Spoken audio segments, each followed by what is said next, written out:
people, I'm here with a new blast from the past, and this time I want to share with you the first codexes from the Tau. So this is the Codex Tau, and then we have the Codex Tau Empire. So I think this was 3rd edition and 5th, or 3rd edition and 4th edition, I don't remember exactly. The first one I'm pretty sure is from the 3rd edition. So this period of time, this was the whole, you can see how the codexes were presented, and then they changed to this one that is more the logo that we have today. But you can see that in the past the logo was like that, was not with the 40k, just the faction, and the 40k was mentioned at the bottom. Let's make a look on the Tau. So this was, I think, the first time that Tau was in the universe of Warhammer 40,000. I never been a fan of the Tau, to be fair, but I always like it to see. I mean, I don't collect them, I don't mind to paint them, but I'm not going to collect at this moment. So this was the first color scheme that was made very popular, the 01, and then we have the white that is quite difficult.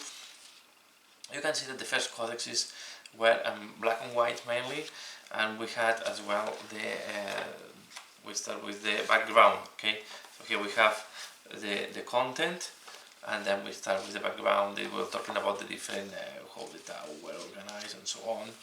So you can see here all the different background that we had at this time. Okay, the year there was the Croods. The Croods were part of the Tau Lodge. I don't think the best pieces thing came in the next codex, if I'm not wrong. They talk about the weapons, the equipment, and then we go to the army list. So what we had in the army list, we had the Tau commander, the Oshaso. Then we had the Ethereals. We had the personal guard, the Crisis, that were in that period of time. There were always units in the HQ that were the bodyguard of the characters. So in that case we had Crisis as bodyguards. Then on the elite troops they had more Crisis, and they had the XV-15, so the how it's called this in English, so the ones that are the mimetic suits, okay, the mimetic suits. And then we had the troops. Okay, and in the troops we had at that moment in time the fire cast and the fire warriors, sorry, and the Croods. Okay, and then there was the dedicated transport, because in this period of time the transports were dedicated to some units. We had the tank. Is the raid? I don't know the names in English. Sorry, I don't remember them. Have here the names in Spanish. We had then in fast attack they were the drones. Okay, so this was combat drones. They were the Rangers. I think it's called, no, it's called Rangers, something like that. And they were Rider Croods. Okay, I don't know if this is are still available, but there was a group of Croods riding monsters. Then on heavy support we used to have the broadsides, the hammerhead, and then there were the Crotox. They were especially again some type of Croods on top of a big creatures. Okay, very, very weird. You can see that there were no best pits. The best pits came later in the next codex. So here you can see some of the paint jobs. You can see that at the start there were not too many units, right? Were not super. Here we have all the units, right? So we had 1, 2, 3, 4, 5, 6, 7, 8, 9, 10, 11, 12, 13, 14, 15, 16 and 17 units. And here we have some ones that were the defense ones. Okay, so here we have all the weapons. So you can see as well the weapons were not a huge, very long list. They were born already as a shooting army, and but the Croods were not that bad in close combat. So some people was using the Croods, especially the ones with the hounds. Okay, the crews with the hounds were used a lot as a defensive unit for close combat. But yeah, in that period of time, Tau, and there was not existing Overwatch, Tau were very fragile in close combat, as even more than today. Okay, so that was a difficult army to at this period of time. You can see here the main color scheme. So these are the showcase pages where they put the full color. So you can see they start with the ethereal here, a small force. This was the typical organization of 3rd edition, where you have 2 HQ, 3 elites, 3 first attacks, 3 heavy supports, and 6 troops. And the minimum was 1 headquarter and 2 troops. Okay, you see a little bit of detail. They talk about tactics of the Tau. Okay, how to expand your army. So, and then there was here a part for the conversions.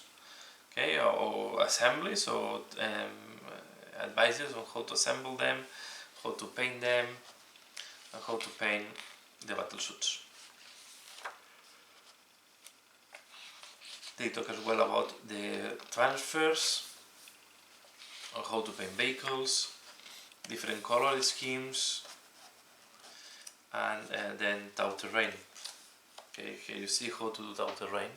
So it was a scratch made of the terrain. Different ways to paint CUDs. I forgot to look at this. So the color I paint my CUD is not even here. Well, it's more similar to the typical CUD. But you can see that the Game Workshop launched different ways. From this yellow, I like a lot this one. I forgot to come here to look when I was painting my CUD. The CUD from the Blackstone Fortress. So here you see the heavy metal. Okay, and this is really airbrush. Okay, and then there were the special characters. This was another thing typical of the 3rd edition. The special characters were not at the beginning, were at the end, and the far side commander was already here. Okay, so you can see the far side commander. This was the far side commander. We had also the AUNC, and that's all. And then we have here Cortez. Okay, so this is a history where I think this is a Cortez, the Inquisitor. I think. No, sorry, it's my mistake. This is a how it's called this? Imperial Fist. Sorry for the mistake. So and then they put here how the letters, the translation of the letters into the Tau symbols, and well, you can see this was they were already talking about the crusade in Damocles Gulf. Okay, they were talking about the different expansions of the Tau. Okay, and the map at the end. So this was the Tau Empire, the Gulf of Damocles. This have changed a lot. And then this was the first codex, and later on it came Tau Empire. So showing that maybe it was the only race that was, or the only faction that was having a little bit of background evolution, right? You can see they start now with a different color scheme. There is more acidified type, but the codexes, this is I think it's 2000. I don't know when it was launched.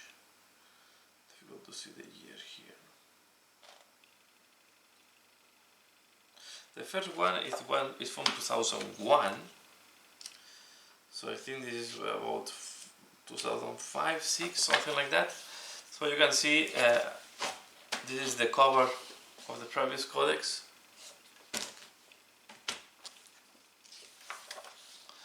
Again, black and white.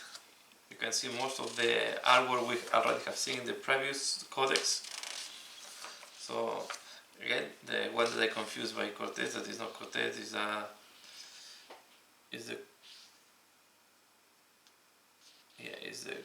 this a commercial, but it's a Space Marine. Okay, I don't remember this part. The Art of War. the victories of the Tau.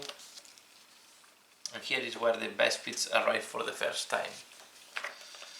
And the Vespids have never been super popular at the Tau. And this period was a little bit more popular. Okay, so the Tau language, how the Tau are organized. Okay,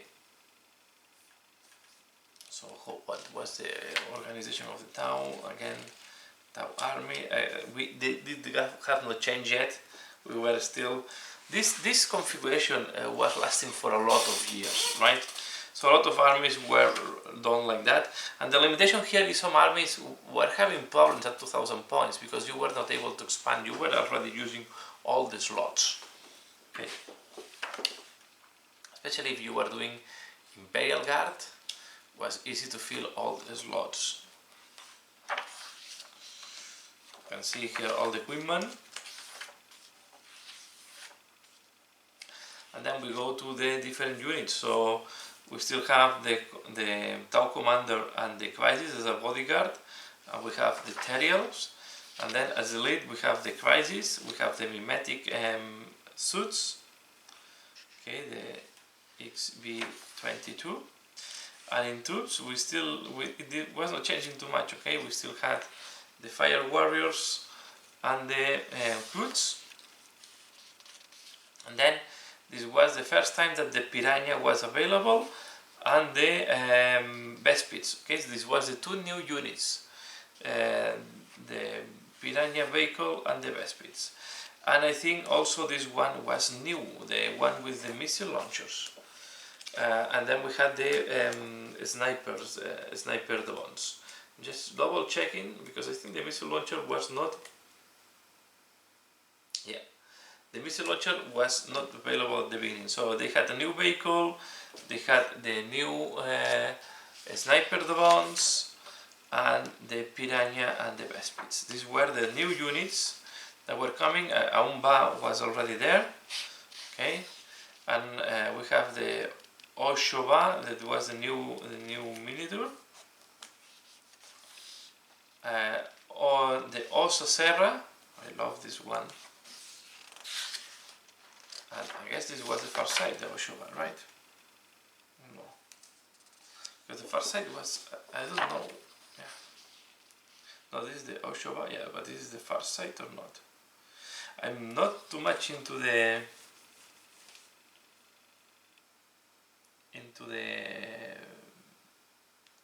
Tau background. Okay.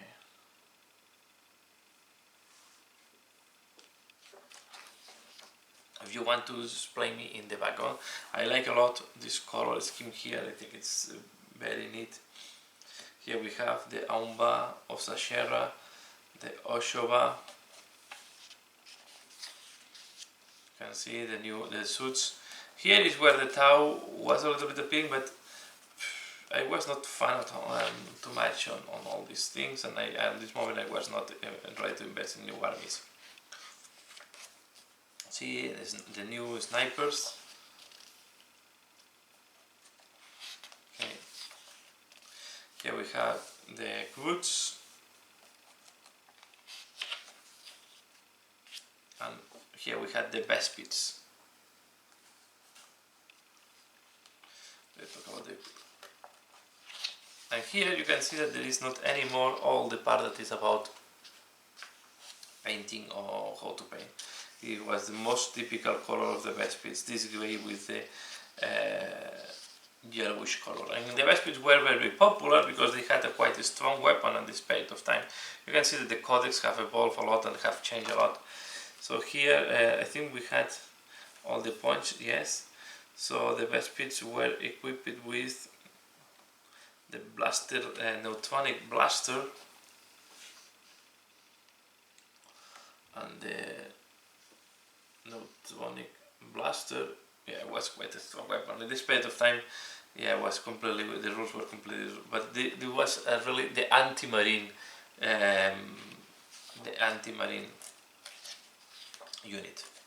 Okay, so that's all what I want to share here, just to share with you how Tau was at the beginning. So this was the really start of the Tau.